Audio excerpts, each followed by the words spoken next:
Good afternoon, students. Welcome to Literature Learning. Once again, we have an extract as our lesson. Chapter 13, The Final Victory. Now, this is an extract from the story The Kite Runner, written by an Afghan-American writer, Khaled Hosseini. I have sent you as the introduction to this chapter several videos. Number 1, on kite flying in Afghanistan. Number 2, two trailers of the film based on Hosseini's book. A third video of Hosseini himself speaking about his book in an interview. And a fourth video on what cleft palate means, why it occurs, and what are the treatment, etc. Then a general video on the context, themes, character, etc. So that is a total of 6 videos as the introduction of the chapter. I hope you have gone through all these to be able to understand the chapter better. So in the introduction page, there's not much given here. Although the warm-up I have sent you already, the kite flying passion of Afghans, and then I think we can move on to the lesson itself. So as you can see here, it's written, read this extract from the famous book, The Kite Runner. So The Kite Runner is not a true story. However, even though the characters in the story are fictional, many of the larger events depicted in this original story remains true. So now let's begin reading. We have just the extract and given here, and it's only about the kite flying, what these two playmates do during kite flying. So we'll move over and turn over to page 117 for this lesson. So once again, it teaches us some life lessons which I'll be telling you at the end of the story. So let's begin.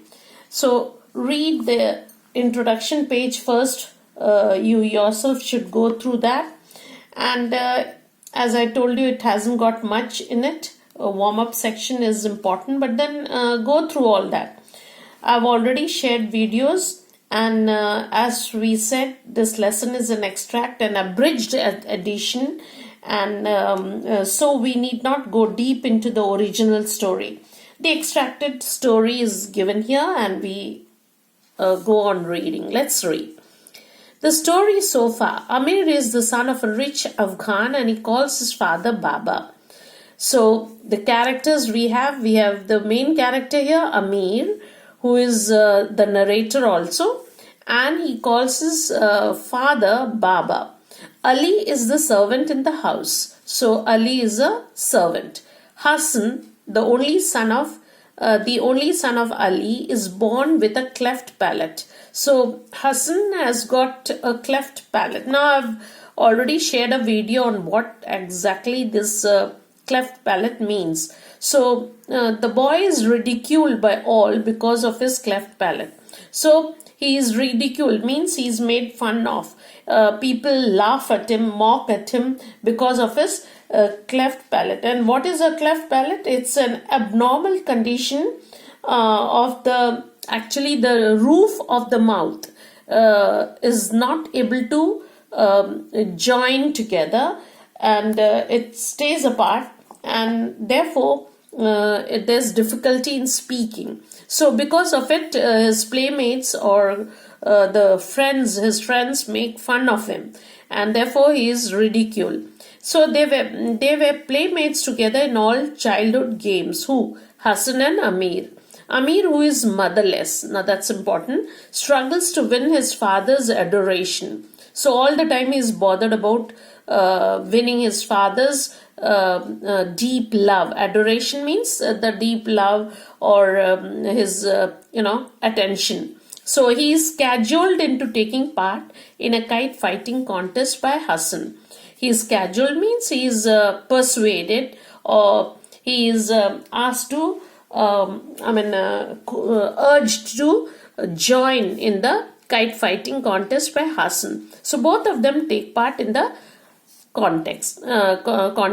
Now let's read on. It says, let's read on. So the kite fighting tournament. Now what's a tournament? A tournament is a game that goes on. You have the cricket tournaments coming up. You have the, what do we call, the badminton tournaments, the tennis tournaments, and so on and so forth. So the kite fighting tournament was an old winter tradition. Tradition means convention, a conventional, long, established or type of festivity or celebration in Afghanistan. It was more than a game. So it started early in the morning on the day of the contest and didn't end until only the winning kite flew in the sky. So this was the tradition. They used to go out and play and, fly the kite and then come out late in the evening when it would get dark, because they can't fly the kites then, no?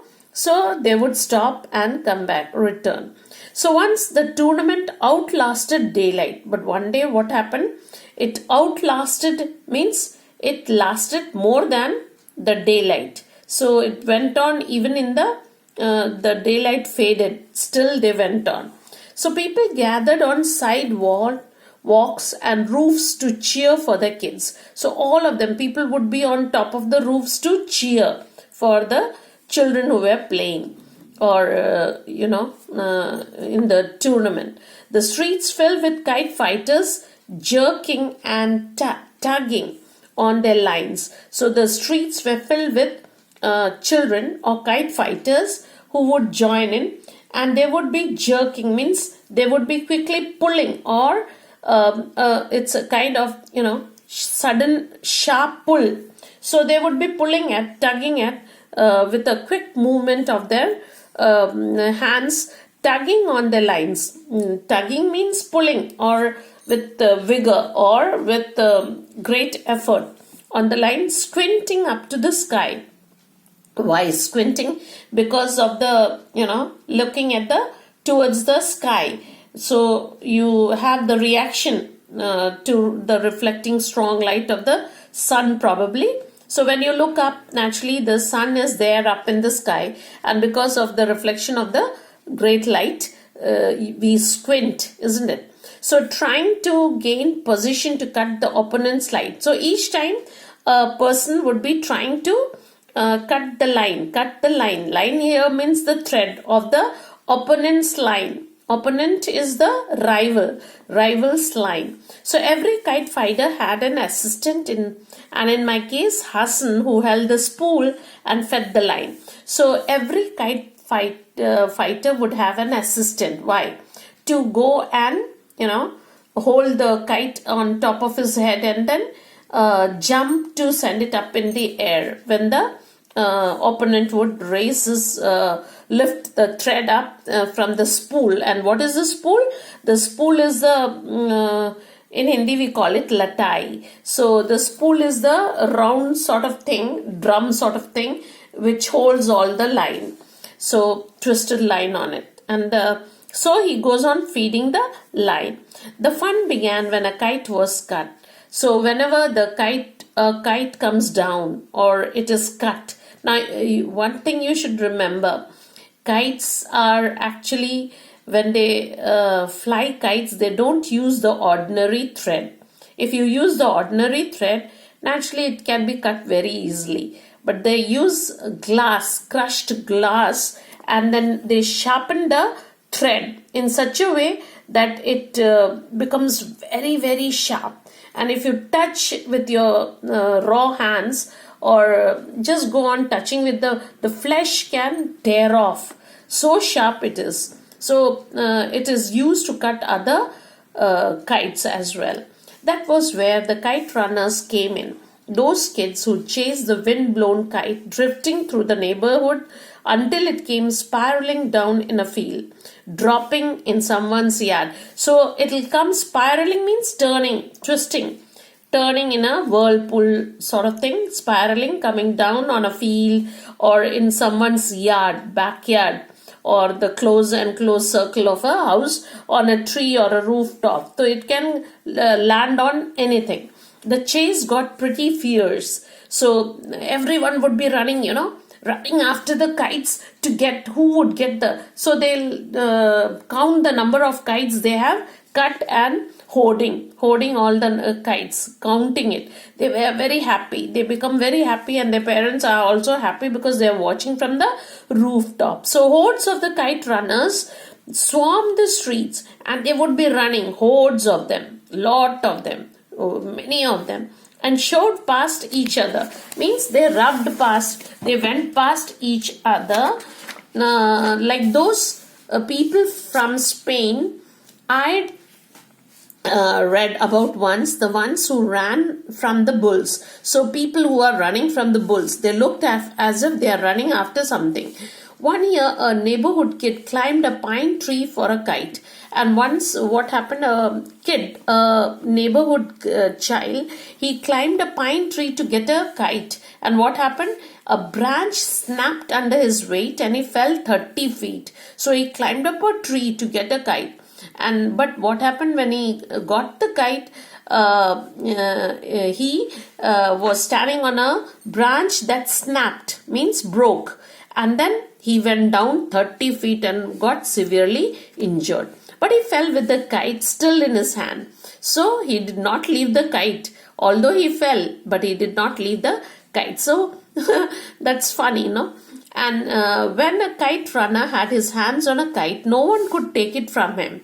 That wasn't a rule. That was the custom. So here we stop. In this video, we learned how kite runners would run after the kites and get those who got it. Anybody who got it, he had to stop there because that was the custom. So we have to remember this is important. So here we stop, and in the next video.